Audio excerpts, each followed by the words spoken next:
La tête collée contre le mur, immobile, sans interaction avec les autres dauphins. Voici Femke, un dauphin de 37 ans qui souffre de graves dépressions selon cette association, appuyée par des expertises vétérinaires. Elle a été capturée dans les années 80 dans la nature, donc elle a été arrachée à sa famille.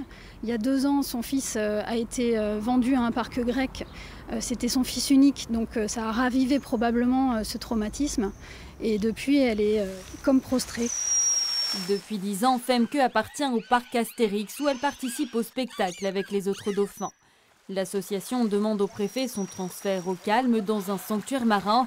Hors de question pour le parc. Selon lui, le dauphin est atteint d'une maladie chronique et doit être très suivi. Depuis plus d'1 an, Femke bénéficie d'un traitement personnalisé et évolutif. 5 vétérinaires européens, spécialistes des mammifères marins, sont impliqués dans le suivi de son état de santé, ainsi que l'équipe de 10 soigneurs expérimentés qui redoublent d'attention face à cette maladie incurable et évolutive.